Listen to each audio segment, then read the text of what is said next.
Assalamualaikum warahmatullahi wabarakatuh. Saya Rifa Amelia dengan NIM akhir 0035 yang bertugas sebagai moderator yang akan memandu jalannya presentasi kelompok 7 pada hari ini sekaligus sebagai pemateri ketiga, dan Zahratul Wardani sebagai pemateri pertama serta Jessica Tiffany sebagai pemateri kedua. Selanjutnya kita memasuki pembahasan materi mengenai hak asasi manusia. Hak asasi manusia atau HAM pada dasarnya diartikan dengan hak dasar yang melekat pada setiap manusia sejak lahir dan tidak dapat diambil atau diganggu-gugat oleh siapapun. Dan tidak ada seorang pun berhak ikut campur karena hak asasi manusia adalah bagian dari rahmat Allah, pemberian Tuhan yang Maha Pencipta, bahwa kita semua adalah makhluk Tuhan yang setara dengan orang lain, sehingga mereka berhak atas kebebasan dan martabat dan juga undang-undangnya.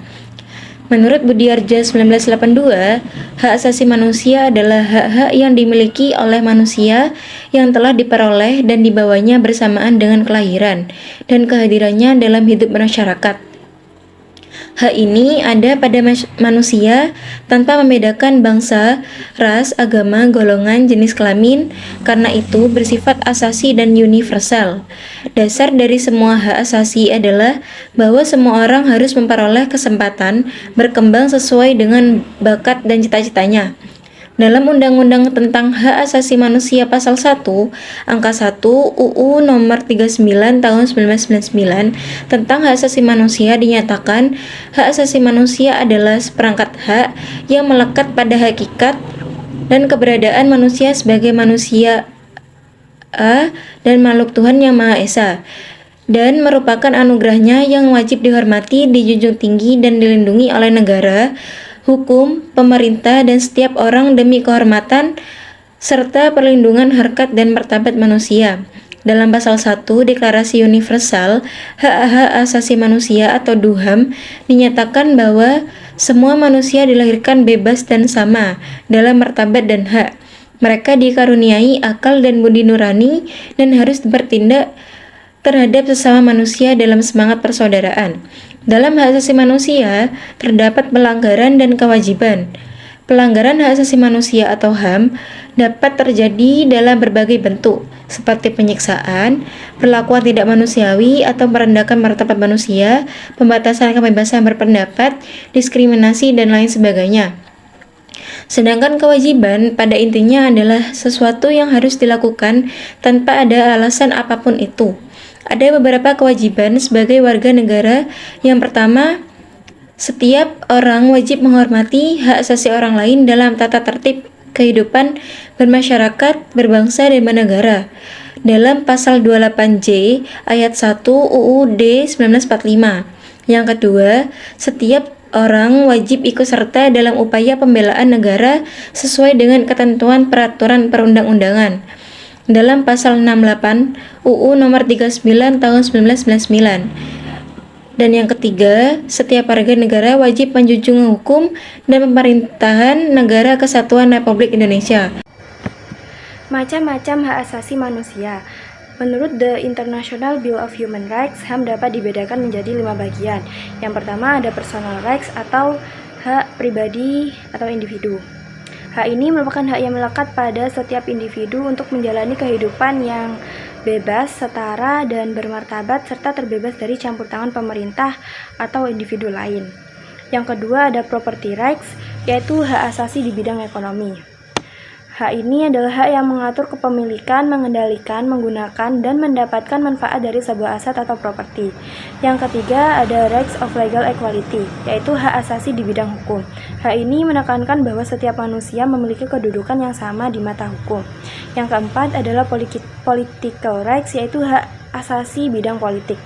Hak ini menekankan bahwa semua manusia berhak ikut serta dalam pemerintahan suatu negara, seperti hak untuk memilih dan untuk mendirikan sebuah partai politik dan lain-lain. Yang kelima ada social dan cultural rights, yaitu hak asasi di bidang sosial dan kebudayaan. Hak ini adalah hak untuk mengembangkan budaya, bahasa, dan partisipasi dalam kehidupan sosial dan budaya komunitas. Adapun hak asasi manusia dalam Undang-Undang Dasar Republik Indonesia Nomor 39 Tahun 1999, yaitu meliputi hak untuk hidup, hak kebebasan pribadi, hak memperoleh keadilan, hak untuk ikut serta dalam pemerintahan, hak anak, hak wanita, dan lain-lain. Baik, saya akan melanjutkan pembahasan dari pemateri kedua, yakni kajian Islam tentang hak asasi manusia.